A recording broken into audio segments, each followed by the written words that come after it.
In Batman and Robin. A young hero battles the Lord of the Underworld in Hercules. And Julia Roberts has only 4 days to win back an old lover in My Best Friend's Wedding.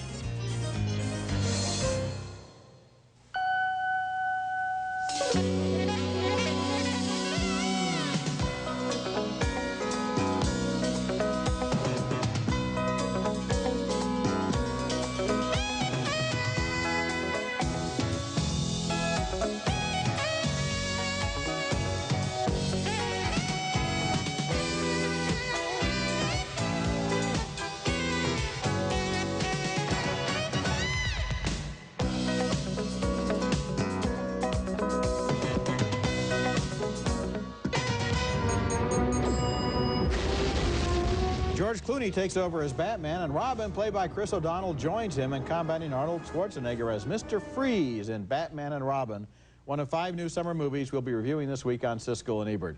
I'm Roger Ebert of the Chicago Sun-Times. And I'm Gene Siskel of the Chicago Tribune, and boy, was I shocked by the new Batman movie. It's so overproduced. Every scene is so action-filled that the movie does all of the thinking and emoting for us, and you just sit there looking at dazzling effects, yes, but you still feel bored. Add to that an unending parade of leering, double entendre jokes centered on the male anatomy, and you have an extravagant, often tasteless bore.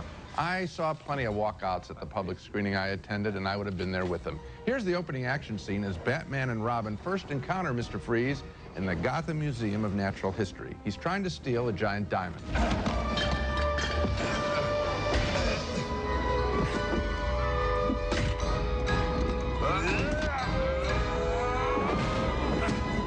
You are not sending me to the cooler.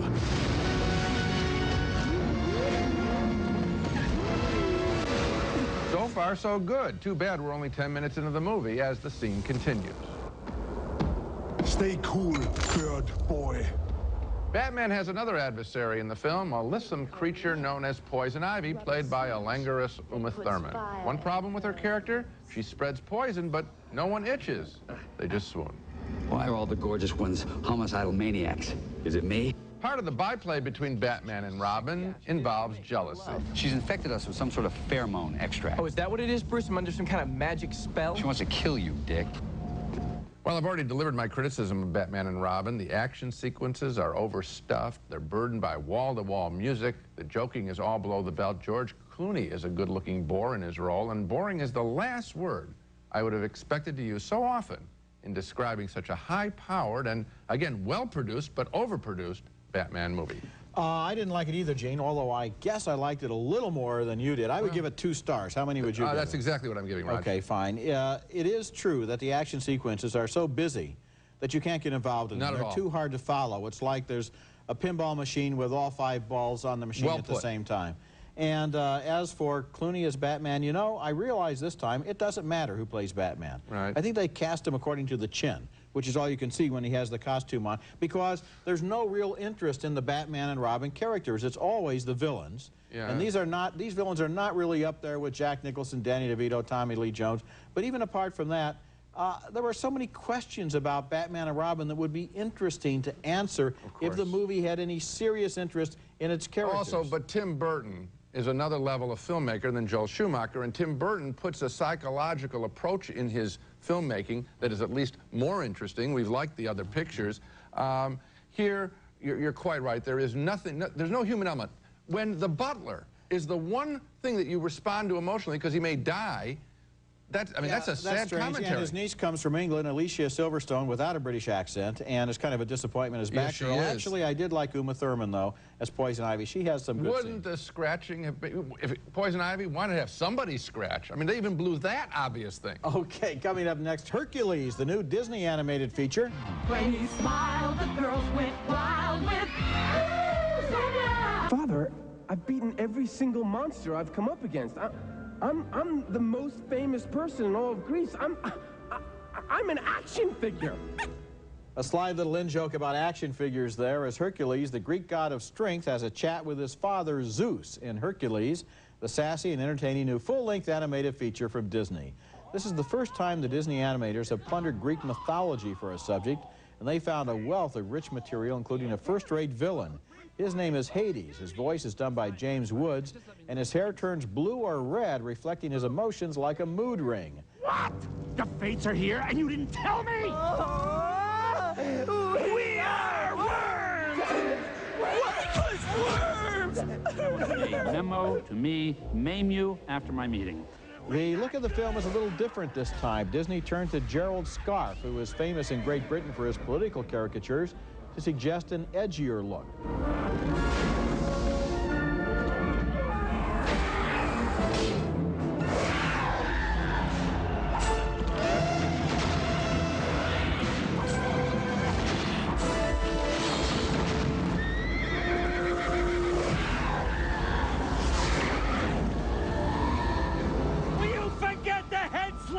Thing. That's Danny DeVito's voice as Phil, the little satyr. The evil Hades recruits a beautiful creature named Megara, or Meg for short, to seduce Hercules. And also featured in this scene is Pegasus, Hercules' winged horse, who is friendly, but not very bright. How'd you get mixed up with the, Pinhead with hooves? Well, you know how men are. They think no means yes, and get lost means take me, I'm yours. The theory is that Meg will bamboozle Hercules, but Hades, Pain, and Panic find out it's not going to be that simple. He comes on with his big innocent farm boy routine, but I could see through that in a Peloponnesian minute. Wait a minute. Wasn't Hercules the name of that kid we were supposed to? Oh, my God! Run for it! So you took care of him, huh? One of the movie's nice touches is to supply a Greek chorus in the form of the singing muses, who have the style of a black gospel group. Back when the world was new, the planet Earth was down on its luck, and everywhere gigantic brutes called Titans ran amok. Hercules is a wonderfully entertaining movie, overflowing with inspirations from Greek mythology and with a lot of satiric cross-references to more current myths. The movie is brighter and more cheerful than the two most recent Disney animated features, Pocahontas and The Hunchback of Notre Dame, and although it lacks the depth and emotion of Hunchback, it is lighter and more playful with a touch that is a real delight. Well, again, Roger, I was disappointed by a big summer movie. And on the drawing scale, I think you've named the one thing that I did like and the one character that I do like a lot, and that's Hades. It's well done, and James Woods is very good. Yes, he does this spritzing that Robin Williams did as well. Yeah. And Scarfe's angular look is good. But so much of the film, to me, is soft, rounded animation that I associate with the wannabes of Disney that are so lame. And I'm thinking of the world of Zeus. And I'm thinking of the drawing of Zeus and also Hercules himself. Compare that to The Little Mermaid, I think an underrated film. And compare Zeus, who is a complete bore compared to Triton, King Triton in The Little Mermaid. And The Little Mermaid versus Hercules, boring. The songs, the supporting characters. There isn't a song here that you can hum. I can't hum. Well, you know, nothing's memorable on the songs. I would put Little Mermaid right up at the top along with Beauty and the Beast. Exactly. And I would put this one notch down, but I certainly still recommend it. I had a good time. I enjoyed myself. I did. I like the mythology. I like the characters. I like the whole tone of the film. But Roger, respond to some of my criticisms, because I'm getting the sense that you think I'm right. The songs are not memorable. The drawing of the world of Zeus. I never know if the songs are memorable till I hear them 3 or 4 times. Look at you telling me that Hakuna Matata was going to be on everybody's lips for the rest of the century. It is, and everyone who heard you said it knows it and can sing it. No, it's not true. Okay. Well, in any event... That's a ringing defense, by the way, folks, of this movie. I would be happy to go on and tell you once again that I think this is an extremely entertaining, very pleasant, bright film. It doesn't matter if Zeus is that interesting, because Zeus is not a major character in the way that Triton was. You're telling story. Do you think Hercules is the least bit interesting as a character? Yes. Not me. Yes, I did. Not me at all. Yes, he was. There we go. Next movie, Julia Roberts returns to the romantic comedy genre that made her a star in My Best Friend's Wedding.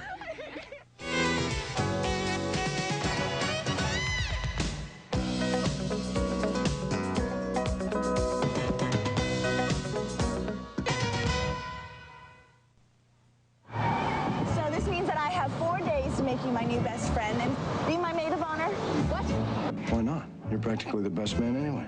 Julia Roberts is asked to be the maid of honor at a wedding where she'd rather be the bride in My Best Friend's Wedding, a sparkling new comedy with a witty script and 4 memorable characters. The setup is this. Roberts is invited to the wedding of her former lover, who has since become her best friend, and it doesn't hit her until he's spoken for that she really likes him, At the Helmut Jan-designed United Airlines terminal in Chicago, New York food critic Julia Roberts is met by her friend, a sports writer played by Dermot Mulroney, and his fiancée, a college-age wealthy socialite played by the enchanting Cameron Diaz.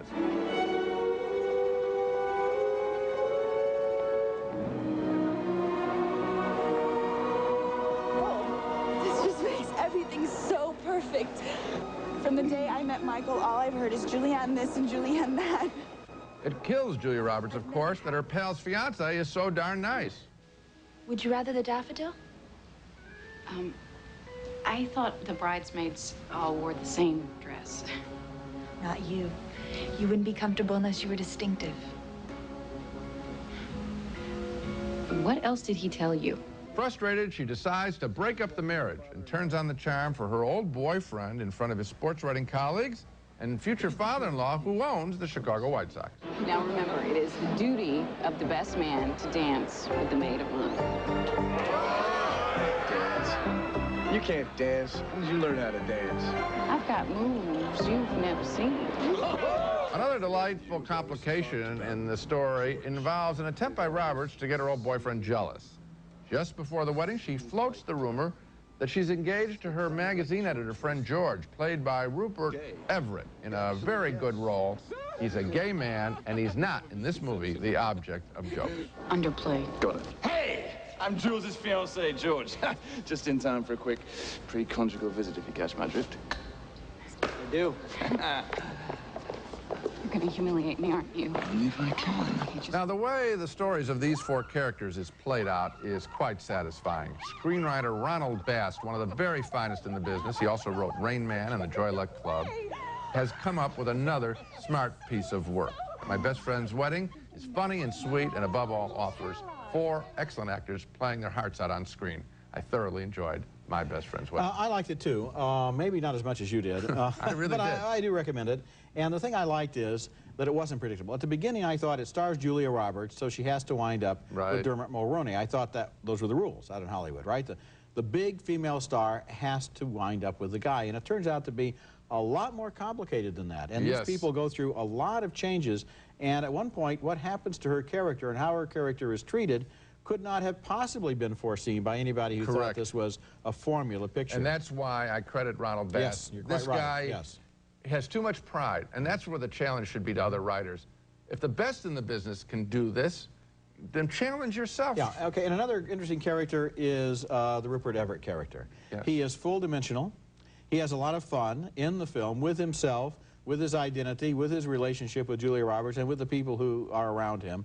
And what he does in the film, especially in the last half hour, really, I think, takes the ending in a whole different direction that's very pleasant. Coming up next, Oscar winner Mercedes Ruehl and Jean Reno star in the romantic comedy For Roseanna. Tells the love story of a man who will do anything to grant his wife's dying wish, which is to be buried in the village cemetery next to their little girl. But there are some complications. For one thing, only 3 graves are left in the cemetery outside an Italian village. For another, the wife is still in fairly good health, and so her husband is terrified that other villagers are going to die first and fill up those graves. Helmet! Helmet! Oh! Helmet, you're going to get killed! That is very moving. It's absurd, and it's all your uncle's fault. My uncle? Well, you know he owns the land next to the cemetery, and the church is offered to buy, and he won't sell.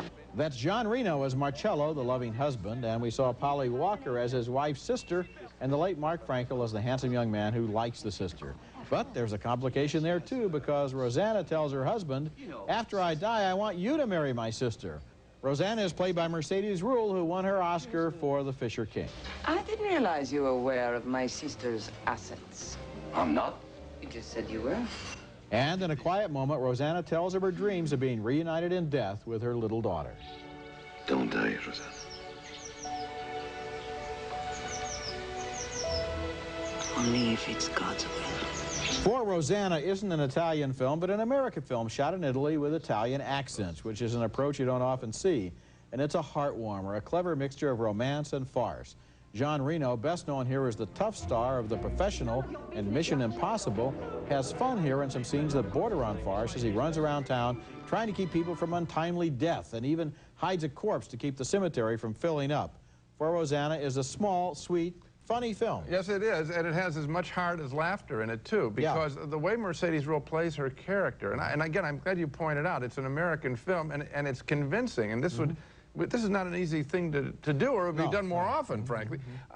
She plays her character with real emotion, and you feel for her situation. You know, I was asking myself, why make this an Italian film? Why not put it in an American small town? And I realized the answer is because we feel in this Italian village, everybody knows each other. Yes. And they know their parents and their grandparents and their children and all the gossip, including the character of the guy who owns the land that could expand the cemetery, but he won't sell. That's a good character. That's a good character, too. So it needs to be there, because in an American village, there'd be more newcomers, and it wouldn't be the same sense of history. And you'd worry about fear, and why are the people, you know, the threats would be physical and being gunned down and all this stuff of American pop culture Terrible, right now. isn't it? Yeah. Coming up next, the story of a 4-year-old girl dealing with the death of her mother, and the 4-year-old girl that plays her won a top prize at the Venice Film Festival. Offering the finest in luxury service in Southern California style, adjacent to Beverly Hills on LA's fashionable West Side, the Century Plaza Hotel and Tower, a Westin hotel. Our next film is special, an attempt to deal in a fresh way with the issue of early parental loss as we meet the title character in Ponette, a 4-year-old French girl whose mother has been killed in a car crash as the film opens. The child has survived the crash, and the movie is about how the daughter and her father deal with the death. The young child actress, Victoire Tivisol, is a real find, and she plays the part with startling authenticity. Elle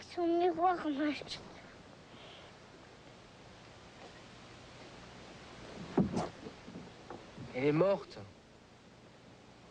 Moi aussi, je pensais qu'elle serait là tout le temps.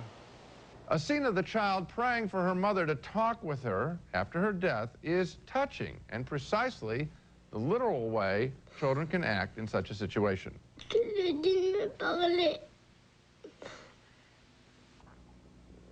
At school, however, she's treated very badly by classmates.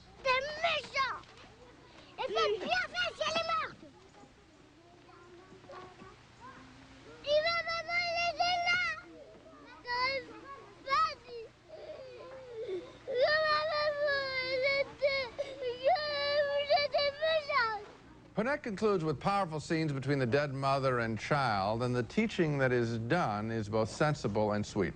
I'm not sure that Ponette offers believable comfort to either parents or children in such a situation. It's more of a stunt-like observation piece, more eavesdropping as we watch this amazing young actress stressed out. She's extraordinary, and I do recommend Ponette on that basis, more for its seize the day and be kind messages than for anything else. Well, you know, I didn't like the scenes at the end involving the mother, because I thought that involved a miracle, which was sort of cheating, because I think either the mother is dead or she isn't. Right. And if she's dead, then she's gone. That doesn't happen. And I didn't like that. But what I thought was wonderful about the film was how true it was to the point of view of the little 4-year-old child. It stayed with that child. It didn't add adult insights or adult spins. It's the logic with which kids deal with information that they have coming in and try to put it together and try to make it make sense. The way that it understood how the children think was wonderful. That's a very good point, and it's because they had this actress who could carry it. Yes. Now let's take another look at the movies we reviewed this week. 2 thumbs down for Batman and Robin, which despite its fancy special effects and visual pyrotechnics manages to tell a flat-footed story. A split decision on Hercules, the animated feature. I really enjoyed its light and bright look at Greek mythology, but Gene felt it was not up to the high standards of previous Disney animated films. 2 thumbs up for Julia Roberts and My Best Friend's Wedding, a romantic comedy with sparkling performances. 2 more affectionate thumbs up for Roseanna, with Mercedes Ruehl as a woman whose loving husband will do anything to grant her wish to be buried in the village cemetery.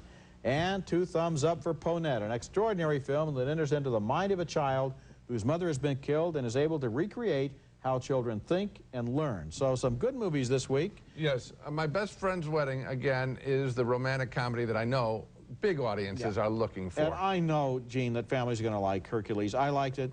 Roger. I went with relatives. They liked it. Don't play that game with me, because I'll stand my family against yours. And my kids didn't like it. If you want to play that. They didn't like it? Nope. They didn't? Those are send great. Send them over to Uncle Roger's house, and I'll explain it to them. These are one. You know what? I can see a future. They've fallen under the sway of the wrong film critic. Roger, we've got a sequel that will outlive us. What's that? My Kids versus Your Family. Sounds like that would be. We don't even have to change the title of the show. That's right. Well, we would, but that's okay. Don't forget, you can now check our votes and hear our reviews of recent movies at our website. The address is www.Siskel-Ebert.com. That's it for this week. Next week, we'll be back with reviews of more new movies, including Face Off, starring John Travolta and Nicolas Cage, in an action thriller about exchanged identities. I don't care if I live. You're not having any fun, are you, Sean? Try terrorism for hire. We'll blow some stuff up. It's more fun. And also Head Above Water, starring Harvey Keitel and Cameron Diaz, in a black comedy about marital strife. He's dead. It's a perfectly reasonable explanation. He's naked! You know, he had a bad heart. And it just stopped. That's next week, and until then, the balcony is closed.